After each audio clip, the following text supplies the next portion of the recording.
അവസ്ഥ ഭാര്യയും തിരിച്ചറിയണം.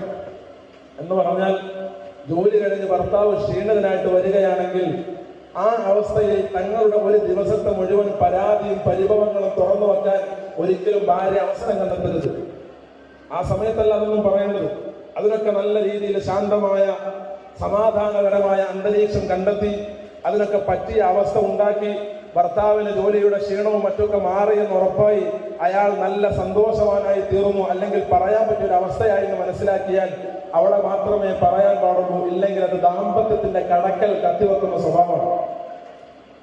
നമ്മൾ നേരത്തെ പറഞ്ഞ അബൂ തൽഹ ഉമ്മു സുലൈം റളിയല്ലാഹു അൻഹും അവർ രണ്ടുപേരുടെയും ചരിത്രമുണ്ട്.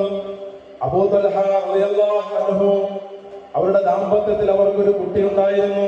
ഒരിക്കൽ അബൂ തൽഹ റളിയല്ലാഹു അൻഹു യാത്ര പോകാനൊരുങ്ങാണ്. കുട്ടിക്ക് കലശലായ അസുഖമാണ്, കുട്ടിക്ക് വല്ലാത്ത അസുഖമാണ്. അസുഖത്തിന്റെ പ്രയാസത്തിൽ കിടക്കുന്ന തന്റെ മകനെ നോക്കിയിട്ട്, തന്റെ കുട്ടിയെ നോക്കിയിട്ട് അബൂ തൽഹ റളിയല്ലാഹു അൻഹു ഭാര്യയോട് സലാം പറഞ്ഞ് വീട് വിട്ടിറങ്ങി. കുറച്ച് ദിവസങ്ങൾ കഴിഞ്ഞപ്പോ അബൂ തൽഹ റളിയല്ലാഹു അൻഹു വീട്ടിൽ തിരിച്ചെത്തിയപ്പോൾ തന്നെ ആദ്യം തന്നെ ചോദിക്കുകയാണ് തന്റെ പ്രിയപ്പെട്ട ഭാര്യ ഉമ്മു സുലൈമിനോട്. അബൂ തൽഹ റളിയല്ലാഹു അൻഹു അവിടെ നിന്ന് ചോദിക്കുന്നു, കൈഫ യകൂന സബിയ്യു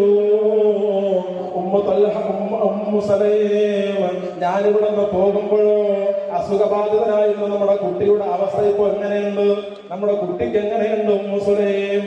അബൂ തൽഹ റളിയല്ലാഹു അൻഹുവിനോട് ഉമ്മു സുലൈം റളിയല്ലാഹു അൻഹ മറുപടി പറയാണ്, ഹുവ അസ്കനു മിമ്മാ കാന. അതേ പ്രിയപ്പെട്ട ഭർത്താവേ, നമ്മുടെ കുട്ടി നേരത്തെ ഉണ്ടായിരുന്ന അവസ്ഥയേക്കാൾ ഇപ്പോൾ നല്ല ശാന്തതയിലാണ്, നല്ല ശാന്തമായ അവസ്ഥയിലാണ് കുട്ടിയുള്ളത്. എന്നിട്ടതാ തന്റെ പ്രിയപ്പെട്ട ഭർത്താവിന് ഭക്ഷണം ഒരുക്കി ഉമ്മു സുലൈം തന്റെ ഭർത്താവുമായി ശാരീരിക സംസർഗത്തിൽ ഏർപ്പെട്ടു. ഭർത്താവിനെ എല്ലാ നിലയിലും സന്തോഷിപ്പിച്ചതിന്റെ ശേഷം ഉമ്മു സുലൈം എന്ന് പറയുന്ന ഉമ്മ പറയാണ്, ഉമ്മു സുലൈം എന്ന് പറയുന്ന തരുണീമണിയായ പെണ്ണ് പറഞ്ഞു വെക്കുന്നു, മാത്തോ സബിയുന, നിങ്ങൾ പോകുമ്പോ രോഗബാധിതനായിരുന്ന നമ്മുടെ കുട്ടിയുണ്ടല്ലോ, മാത്തോ സബിയുന, നമ്മുടെ കുട്ടി മരിച്ചു പോയിട്ടുണ്ട്, നമ്മുടെ കുട്ടിയെ മറമടക്കിയിട്ടുണ്ട്. അബൂ തൽഹ റളിയല്ലാഹു അൻഹു ഞെട്ടിത്തരിച്ചു പോയി. തന്റെ പ്രിയപ്പെട്ട മകൻ മരിച്ചുവെന്നോ? എന്നിട്ട് ആ വിവരം എന്റെ ഭാര്യ ഇതുവരെ എന്നോട് മറച്ചു വെച്ചല്ലോ. എന്റെ പ്രിയപ്പെട്ട മകൻ മരിച്ച വിവരം അറിഞ്ഞിരുന്നുവെങ്കിൽ ഞാനെങ്ങാനും ഇന്ന് രാത്രി ഭക്ഷണം കഴിക്കുമായിരുന്നു, ഞാൻ എന്റെ ഭാര്യയുമായി സംസർഗത്തിൽ ഏർപ്പെടുമായിരുന്നു.